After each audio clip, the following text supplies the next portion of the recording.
Ada satu lagi yang saya belum sebutkan tadi adalah mengenai tentang pengeroposan tulang.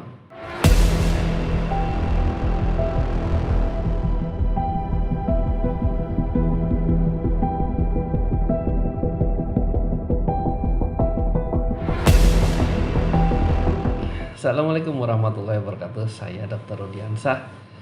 Saya bicara tentang pasien-pasien gagal ginjal. Apa yang terjadi pada mereka setelah itu, ya. Nah, kita sudah tidak membahas bagaimana mereka terjadi gagal ginjal, terus kemudian apa yang mereka lakukan dan sebagainya. Tapi kita berbicara adalah setelah dia kena sakit ginjal, kemudian menjalani cuci darah. Apa yang terjadi setelah mereka menjalani cuci darah? Baik. Pertama, pasien gagal ginjal dan menjalani cuci darah itu bisa dikarenakan penyebab-penyebab yang sudah saya jelaskan sebelumnya. Darah tinggi paling banyak di Indonesia, kencing manis, karena infeksi atau radang, kemudian karena batu, sumbatan atau karena obat-obatan atau karena bawaan. Kemudian mereka menjalani cuci darah ini bukan untuk mengobati penyakit ginjalnya. Tapi cuci darah itu merupakan suatu kegiatan atau dalam rangka mengganti kerja dari ginjal tersebut. Cuci darah istilah Indonesianya yang sebenarnya sih tidak terlalu tepat. Yang aslinya adalah hemodialisis.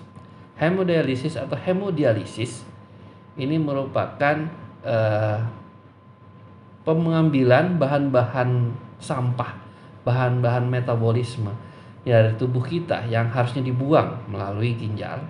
Itu karena fungsi ginjal terganggu, maka tidak bisa dilakukan. Sehingga sampah-sampah ini tertumpuk. Nah, sampah yang tertumpuk ini menjadikan racun dan ini akan memperburuk kondisi dari pasien-pasien tersebut. Cuci darah tadi dalam rangka untuk membuat agar pasien-pasien tersebut seperti orang normal kembali dengan dibuangnya sampah-sampah yang harusnya terbuang oleh ginjal. Nah, pada saat cuci darah tersebut terjadi pertukaran atau perpindahan bahan-bahan sampah atau bahan-bahan metabolisme yang harusnya dibuang oleh ginjal itu lewat darah melalui suatu membran yang mirip sekali dengan ginjal. Membran ini nanti berselisihan dengan cairan dialisat atau cairan pencucinya tadi. Jadi memang tidak langsung dia bersinggungan bahwa cairan tadi bercampur, tapi berselisihan dengan suatu pembatas membran. Darah yang lewat dengan kecepatan tertentu, cairan tersebut lewat tertentu dengan arah yang berlawanan. Itu dimana pada saat lewat melewati membran tadi, maka sampah-sampah itu akan tertarik oleh cairan dialisat tadi atau cairan pencuci tadi. Kemudian bahan-bahan yang diperlukan oleh tubuh dari cairan dialisat itu akan masuk ke dalam darah, jadi bertukaran. Jadi mereka terjadi pertukaran di sini. Ya, itu yang terjadi. Nah, kemudian setelah mereka menjalani cuci darah ini, mereka akan merasa seperti orang ya normal kembali lah, walaupun dalam tanda petik ya. Karena fungsi ginjal kan banyak, hanya yang di sini adalah digantikan oleh mesin atau cuci darah tadi. Cuci darah itu memang ada dua, yaitu yang pertama dengan menggunakan mesin ya, yang mau tidak mau orang akan menjalani terus menerus. Yang kedua dengan cara melewati pencucian di rongga perut yang disebut dengan peritoneal dialysis. Di sini diberikan cairan yang masuk ke dalam rongga perut yang berisi cairan yang mempunyai konsentrasi dan bahan-bahan yang sudah diolah, diatur sedemikian rupa sehingga pada saat dimasukkan ke dalam perut, maka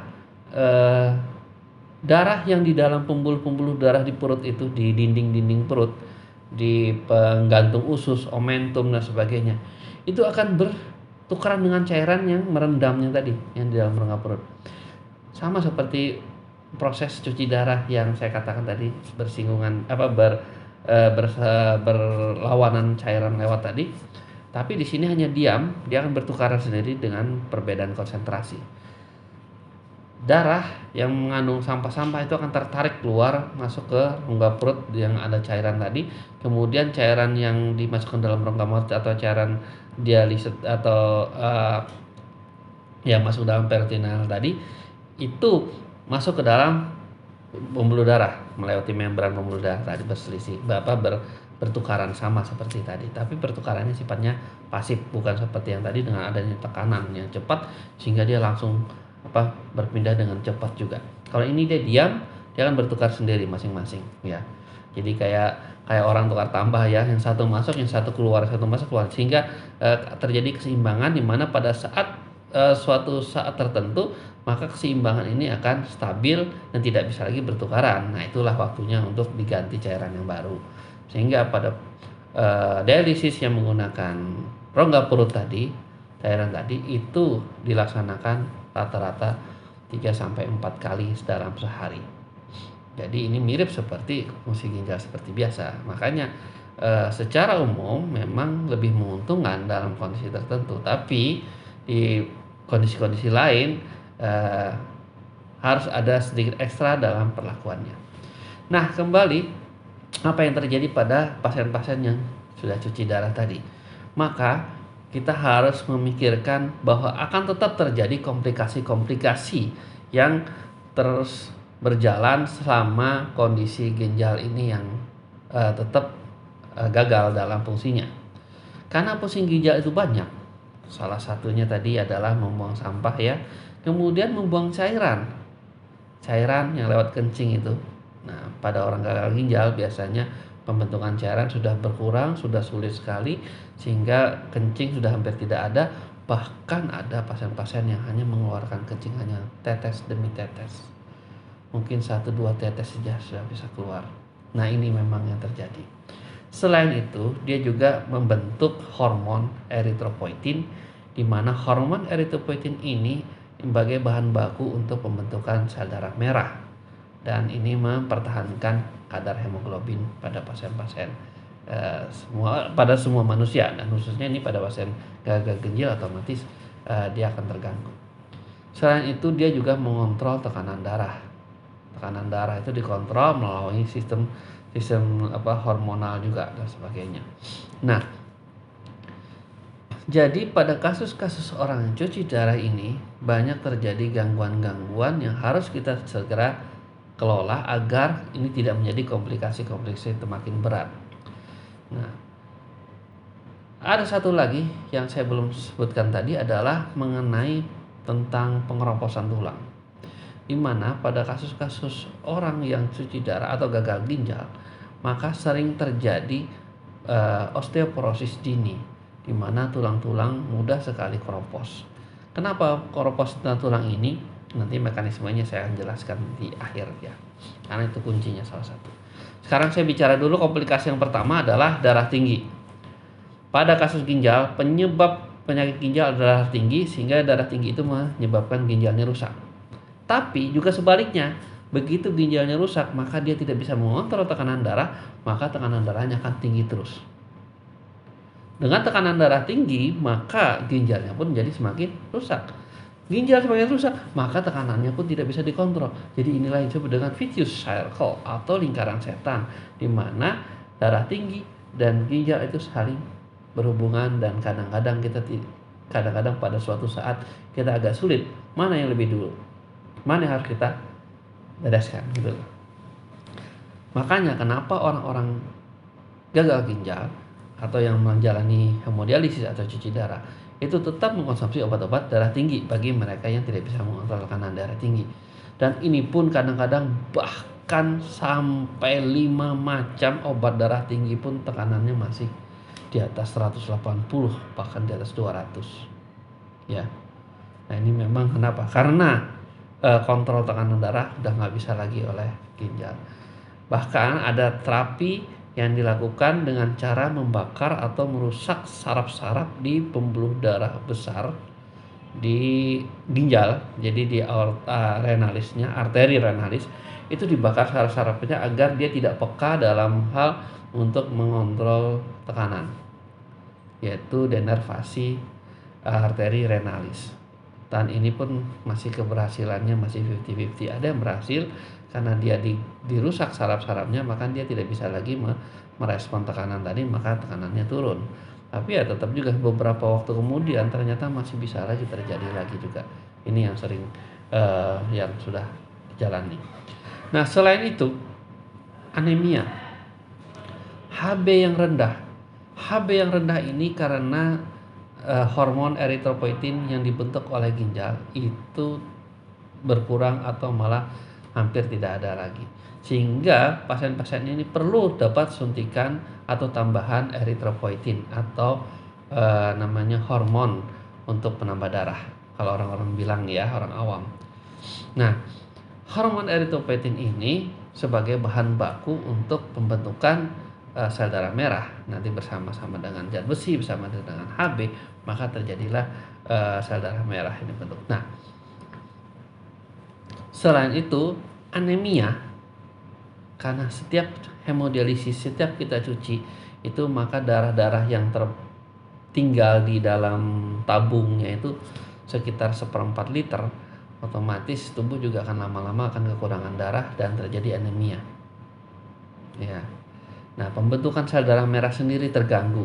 Nah, sehingga kalau mereka ini rata-rata sekitar 1 bulan atau 2 bulan sekali sering nambah darah dengan transfusi. Karena tidak mampu lagi untuk membentukkan darah, kemudian juga darahnya juga terbuang. Nah, bedanya dengan yang tadi cuci lewat rongga perut, dia tidak mengutak-atik masalah darah sehingga penurunan darah merahnya lebih lambat dibandingkan yang hemodialisis. HB yang rendah tadi maka akan mempengaruhi ke seluruh tubuh, di mana darah yang beredar ke dalam tubuh itu jadi berkurang. Kalau berkurang berarti untuk mempertahankan supaya darah yang sampai ke organ-organ tersebut itu cukup, maka otomatis pompanya yang lebih sering atau lebih banyak, yaitu pompa jantung. Jantung bekerja lebih berat, ya, lebih sering. Apa yang terjadi? Terjadilah kegagalan jantung. Ya. Nah, selain itu beberapa kondisi-kondisi lain yaitu seperti cairan tadi. Pasien yang sudah hemodialisis, yang kencingnya sudah nggak keluar, maka syarat utama dia tidak boleh minum berlebihan. Minum sangat terbatas sekali. Karena apabila minum terlalu banyak, maka dia akan sesak dan bengkak seluruh badannya. Karena tidak bisa terbuang. Jadi sesuaikan dengan jumlah yang dibutuhkan sehari-harinya. Kemudian pada saat dia cuci darah tadi, maka cairan yang tertumpuk atau tertimbun sesuai dengan ukurannya tadi itu dibuang sehingga efektif. Jadi kalau berlebihan, sedangkan kemampuan untuk membuang pada saat cuci darah itu terbatas. Rata-rata maksimal biasanya hanya 4 liter ya. Tapi kalau lebih daripada itu memang bisa, tapi resiko perburukan pada pasien-pasien tersebut. Kemudian yang saya jelaskan tadi, misalnya salah satunya adalah osteoporosis dini. Itu terjadi karena ginjal yang rusak, maka dia akan menghambat pembuangan fosfat. Fosfatnya akan meningkat tinggi. Fosfat yang tinggi ini akan direspon oleh otak yang melalui jalur HPA aksis ya, melalui jalur hipotalamus. Kemudian dia akan memicu ke kelenjar paratiroid yang menyatakan bahwa fosfat tinggi itu sama dengan kalsium rendah. Otomatis otak menangkap bahwa ini sepertinya kalsiumnya rendah, padahal belum tentu. Kemudian otak tadi yang merespon kalsium rendah tadi melaporkan ke penyeimbang kalsium, yaitu salah satunya adalah hormon paratiroid. Kelenjar paratiroid akan mengeluarkan hormon paratiroid ya. Kelenjar paratiroid akan mengeluarkan hormon paratiroid, di mana hormon paratiroid ini bekerja untuk salah satunya adalah menguatkan penyerapan kalsium. Yang kedua, dia akan memacu ke bagian tulang-tulang untuk mereabsorpsi kalsium di tulang tersebut. Otomatis kalsium di tulang keluar, masuk ke dalam darah, maka tulangnya kekurangan kalsium dan terjadi keropos tulang yang lebih awal. Di sisi lain, kalsium tadi yang sebenarnya cukup di darah, tapi karena responnya karena fosfat yang tinggi, maka kalsium tadi ketambahan dari yang tulang, maka kalsiumnya tinggi. Kalsium tinggi ini jangan sampai dipikirkan dia bagus, tapi beresiko jelek. Kenapa? Karena kalsium tinggi, maka dia akan mengendap di pembuluh-pembuluh darah. Di ginjal juga terjadilah kalsifikasi. Kalsifikasi terjadi atau pengapuran terjadi, maka di pembuluh darah terjadi pengapuran di pembuluh darah disebut dengan aterosklerosis, dan inilah menjadi salah satu pintu utama terjadinya serangan jantung. Kemudian di ginjalnya juga terjadi pengapuran dan sebagainya, terjadilah batuk di saluran kencing. Ginjal sudah rusak, pembuangan airnya kurang, tambah pekat, kemudian kalsium banyak dan terjadilah batuk. Hingga ini menjadi salah satu komplikasi yang sangat-sangat perlu kita perhatikan. Memang ada beberapa obat-obat yang sifatnya atau tujuannya mengikat atau membuang fosfat tadi, yang disebut dengan fosfat binder, yang sebenarnya dikonsumsi oleh para pasien-pasien, yaitu kalsium yang sering kita sebut dengan kalsium CSO3 ya, di mana di sini kalsium ini tujuannya untuk mengikat sebenarnya fosfat, tapi karena fosfatnya memang sangat tinggi, akhirnya responnya masih tetap terjadi. Nah, di sisi lain dia juga memicu yang disebut dengan hormon fibroblast growth factor 23, yaitu suatu hormon fosfaturia, hormon yang memacu untuk pengeluaran fosfat lewat urin. Tapi karena ginjalnya terganggu, terus tidak bisa mengeluarkan urin dan sebagainya, makanya fosfatnya tetap tertimbun, dan FGF23 tadi bertambah tinggi lagi terus karena pacuan-pacuannya. Dan ini menjadi salah satu ternyata adalah predisposisi atau faktor risiko serangan jantung dan kematian pada pasien-pasien gagal ginjal. Itu yang bisa saya sampaikan, apa yang terjadi pada pasien-pasien gagal ginjal yang sedang menjalani hemodialisis, sehingga komplikasi-komplikasi ini harus dicegah, yaitu dengan cara beberapa tindakan-tindakan seperti mengurangi minum, konsumsi makanan-makanan yang sangat berlebihan protein dan sebagainya, kemudian tekanan darah harus dikontrol dengan obat-obatan, kemudian pemberian penambah darah juga harus diperhatikan dan sebagainya. Itu ya. Demikian yang bisa saya sampaikan. Salam sehat selalu dari saya Dr. Muhammad Rudiansyah, konsultan ginjal hipertensi. Salam sehat.